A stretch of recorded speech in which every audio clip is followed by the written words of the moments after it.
Second part will be a conversation about the Hatch Billops collection. Congratulations to both of you on the awarding of your honorary doctorates at Emory University.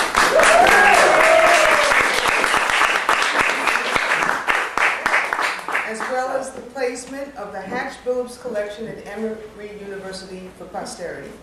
You have the best of all possible worlds, the continuation of the collection in its present stimulating venue in Soho, which is also your home. At the same time, you know that all the materials will be maintained in perpetuity in Emory University. Camille, Weaver's poem provides an auspicious beginning in that it contains seeds of the 5 categories I'd like to span in the course of our discussion, the first of which would be the Hatch Billops collection. The poem makes me think about what it's like to be in the space in Soho that you and Jim have created, where the collection is housed and has been amassed, and the atmosphere, most particularly when interviews are being conducted there, subsequently collected in your long-running Artists and Influence series. I know you told this story a lot, but tell it one more time for us. What made you begin this collection, and how did you and Jim ever figure out how you would define and share the roles of running the collection? It's your turn now. Mine or Jim's? Yours. Okay. He can talk to it if he wants.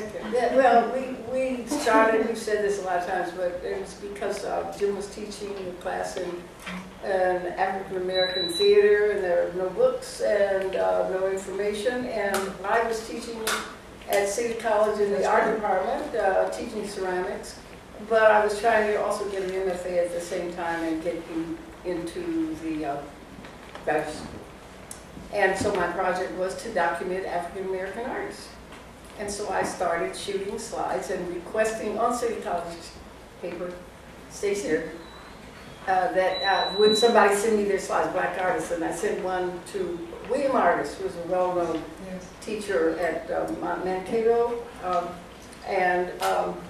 so he thought I was right, and he cussed me out. He did, and it's wonderful. You know, it's all on good paper. That was my first letter. Oh, he called me a bitch and everything else. And I was waiting for him to be at an NCA conference, but he died, so I couldn't.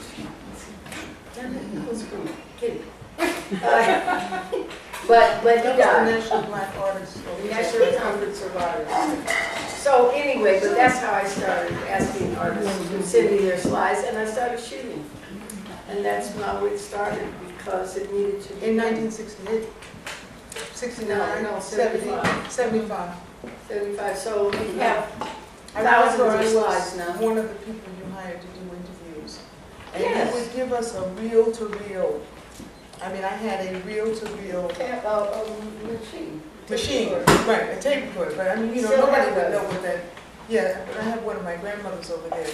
But it was a reel-to-reel thing that we were actually given, and I guess you had a grant to interview artists, and I was, or not just artists, because I interviewed the guy who had Michele, the guy who had the bookstore on 125th Street, and I didn't know what I was doing, and I would just go to them.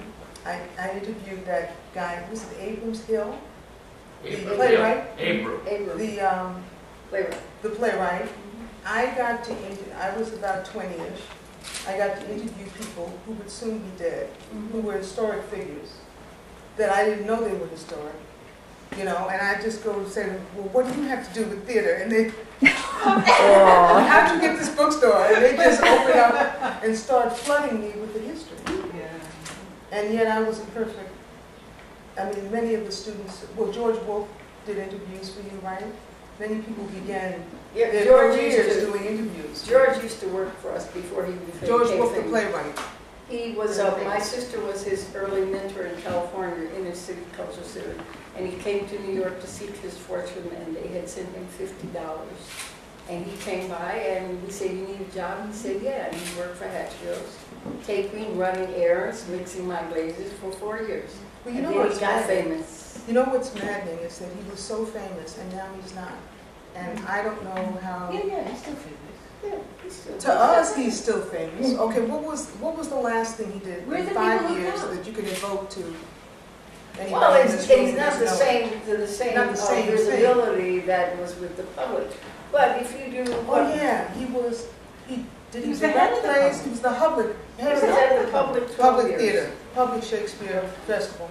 Yeah, but if you And then he just sort of backed down. yes, but what I'm saying is if everybody gets unfamous eventually. Tell me about You talk about those old dances and everything, they end up there in the nursing home. Come on. it. That's right, that's right, that's right. Everybody gets to be there. You ride for that wave and then it's your turn. And they're nice by that time because it's not on, you know. But I went to a lot of parties at George's, you know, he was so hot and everything. He was I so shot a lot of hot. pictures. And so I had his second, the one who worked for him, I had her write who was there at the parties, you know. And so now I'm going to give him those pictures. He's in the theater, and there's nothing hotter than being hot in the theater. But it's also extremely tempting. Yeah, but when he got money, he came and bought $26,000 worth of art for me. Oh, that's good. So, That's a good segue.